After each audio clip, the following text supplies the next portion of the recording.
हनुमान और बाली का युद्ध। किष्किंधा का राजा बाली अपने पिता इंद्र से प्राप्त स्वर्ण हार, जो किसी की भी आधी शक्ति खींच सकता था, उसे पहने अपनी विशाल गदा के साथ जिधर भी जाता उधर त्राही त्राही मचा देता। यहाँ तक कि रावण तथा अन्य राक्षस भी बाली के नाम से ही थर थर कांपने लगते। इस पर बाली को लग रहा था वो अजेय है, वो संसार में किसी को भी हरा सकता है। और इसी अहंकार में उसने महाबली हनुमान जी को युद्ध के लिए ललकारा और उनकी आधी शक्ति अपने अंदर खींचना शुरू कर दिया। पर उसे शायद हनुमान जी के अपार शक्ति का अंदाजा ही नहीं था कि वह अपने ही काल को ललकार रहा है। दरअसल बाली जो इंद्रपुत्र होने के कारण अपार शक्तियों का स्वामी था, उसका सबसे ताकतवर अस्त्र था उसके गले का वो स्वर्ण हार, जो उसे अपने पिता इंद्र से प्राप्त हुआ था। वही हनुमान जी ऋषि के शाप के कारण अपने शक्तियों को भूले सुग्रीव के मंत्री के रूप में कार्यरत थे।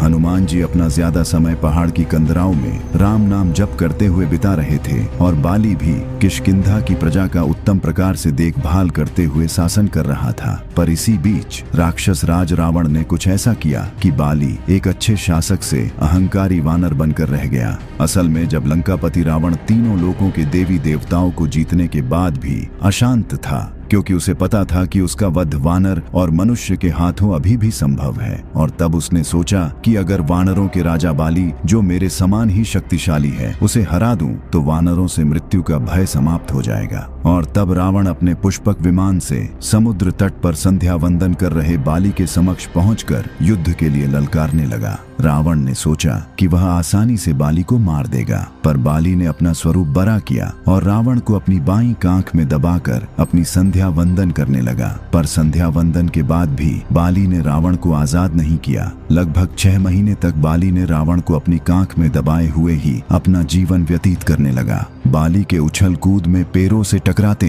पहाड़ों से रगड़ खाते पूरे 6 महीने तक बाली ने रावण को इसी तरह अपनी बगल में दबाकर घुमाया। और जब रावण इस पीड़ा को सहन नहीं कर पाया तो वह बाली के समक्ष गिड़गिड़ाते हुए क्षमा मांगने लगा। इस पर बाली ने दया करके रावण को मुक्त कर दिया, पर चालाक रावण ने बाली को अपना मित्र बना लिया। अब रावण जैसे महाबली को हराने के बाद बाली का अहंकार चरम पर था और वह हर जगह कहता फिरता, इस संसार में ऐसा कोई नहीं जो मुझे परास्त कर सके। मैं सर्वशक्तिमान हूँ, मैंने रावण को भी हराया है। उसकी यह अहंकार पूर्ण गर्जना जब बर्दाश्त से बाहर हो गई तो जामवंत जी से रहा नहीं गया और उन्होंने क्रोध में बोला, हे वानर राज, आप अहंकार बस खुद को सबसे शक्तिशाली बता रहे हैं, पर असल में आपकी शक्ति हनुमान के सामने कुछ भी नहीं। इस पर ठहाके मारकर हंसता हुआ बाली बोला, कौन? वो हनुमान? उसके पास शक्ति भी है? जानकर आश्चर्य हुआ। वो तो हमेशा गुफाओं में मुंह छुपाए राम राम कहता रहता है, उससे मेरी क्या तुलना। पर जामवंत, तुम कह रहे हो तो मैं उसकी भी जीवन लीला समाप्त कर ही देता हूँ। फिर क्रोध और अहंकार से गरजता हुआ बाली हनुमान जी को ढूंढते हुए उस वन में पहुंचा जहाँ हनुमान जी तपस्या कर रहे थे। वह अपनी विशाल गदा से पर्वतों पर प्रहार करता हुआ, वृक्षों को तिनके की भांति उखाड़ कर फेंकता हुआ और सिंह की भांति गर्जना करते हुए हनुमान जी को ललकार कर कह रहा था, कहाँ है वो हनुमान? कहाँ छुपा है वो तपस्वी? आज मैं उसकी जीवन लीला समाप्त करके ही किष्किंधा लौटूंगा। इधर शांत वन में जहाँ केवल पक्षियों का कलरव और झरनों का संगीत था, पवन पुत्र हनुमान एक शिला पर बैठे राम राम कहते हुए ध्यान में लीन थे। तभी बाली का अहंकार भरा कोलाहल उस शांत वातावरण में विष घोलने लगा। वह गरज गरज कर कहता, है कोई जो मुझसे युद्ध कर सके? कोई है जो बाली को परास्त कर सके? हनुमान जी ने पहले तो उसे अनदेखा करने का प्रयास किया, क्योंकि उनकी तपस्या में विघ्न पड़ रहा था। परंतु जब बाली उनके समक्ष आकर उन्हें युद्ध के लिए ललकारने लगा तो हनुमान जी ने अपनी आंखें खोली और अत्यंत विनम्रता से कहा, हे किष्किंधा नरेश,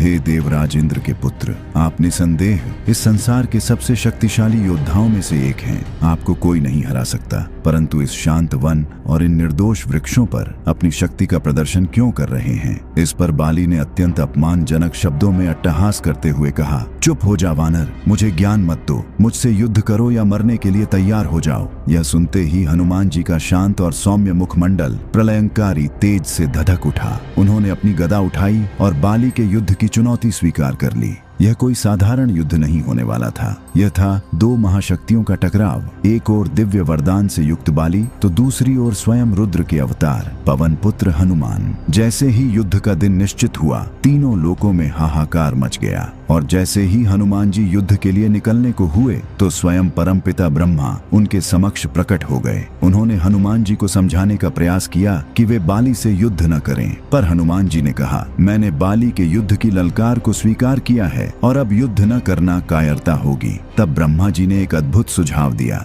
उन्होंने कहा, ठीक है हनुमान, तुम युद्ध के लिए जाओ, परंतु अपनी केवल 10वें हिस्से की शक्ति का ही प्रयोग करना। अपनी बाकी की शक्ति अपने आराध्य के चरणों में समर्पित कर दो। युद्ध के बाद तुम वह शक्ति पुनः प्राप्त कर सकते हो, क्योंकि अगर तुम पूर्ण शक्ति के साथ बाली से युद्ध करने गए तो वह तुम्हारे विकराल रूप के तेज से ही जलकर भस्म हो जाएगा और इससे श्री राम की भविष्य में होने वाली लीला में विघ्न पड़ जाएगा। यह सुन हनुमान जी ने परमपिता ब्रह्मा की आज्ञा का पालन करते हुए अपनी अपार शक्ति का केवल 10वां अंश ही अपने पास रखा और शेष शक्ति को प्रभु श्री राम के चरणों में समर्पित कर दिया। और अब आता है वो रोमांचक क्षण जिसका सबको इंतजार था। हनुमान जी युद्ध भूमि में पहुंचे। सामने बाली अपने स्वर्ण हार को पहने अहंकार से मुस्कुरा रहा था। जैसे ही हनुमान जी ने युद्ध भूमि में अपना पहला कदम रखा और उनकी दृष्टि बाली से मिली, बाली के दिव्य वरदान ने अपना काम करना शुरू कर दिया। हनुमान जी की आधी शक्ति यानी उनकी कुल शक्ति का केवल 5% बाली के शरीर में प्रवेश करने लगा और फिर बाली को अचानक अपने शरीर में अपार शक्ति का अनुभव हुआ जो उसने आज तक महसूस नहीं की थी। उसे लगा जैसे सहस्त्र सूर्यों की ऊर्जा उसके भीतर समा रही है। वो सोचने लगा, मेरे अंदर कितनी अधिक शक्ति आ रही है, अब मैं सर्वशक्तिमान बन जाऊंगा।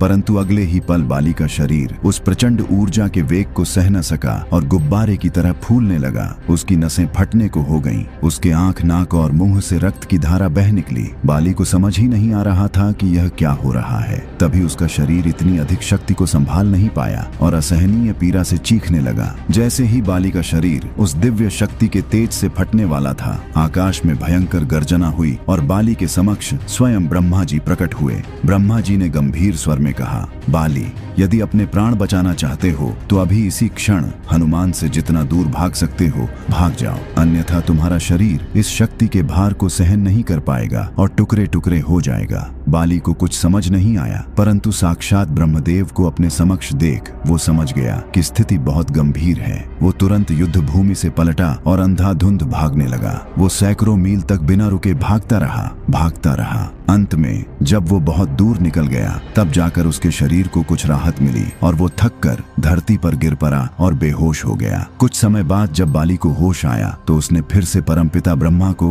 अपने सामने खड़ा पाया। ब्रह्मा जी ने उसे समझाया, हे बाली, तुम स्वयं को संसार में सबसे शक्तिशाली समझते हो, परंतु तुम्हारा शरीर हनुमान की शक्ति का एक छोटा सा अंश भी संभाल नहीं पाया। हनुमान तो मेरी आज्ञा से अपनी कुल शक्ति का केवल 10वां हिस्सा ही लेकर तुमसे युद्ध करने आया था और तुम्हारे वरदान के अनुसार उसकी भी आधी शक्ति यानी केवल 5% ही तुम्हारे शरीर में आ रही थी और देखो तुम्हारा शरीर उसे भी धारण नहीं कर पाया। सोचो बाली, यदि हनुमान अपनी संपूर्ण शक्ति लेकर तुमसे युद्ध करने आते तो तुम्हारा क्या होता? तुम्हारा शरीर तो एक क्षण में ही भस्म हो जाता। यह सुनकर बाली की आंखों से अहंकार का पर्दा हट गया। उसे अपनी भयंकर भूल का एहसास हुआ। उसे समझ आया कि वो किस महाशक्ति से टकराने चला था। बाली तुरंत हनुमान जी के पास लौटा और उनके चरणों में गिरकर क्षमा मांगने लगा।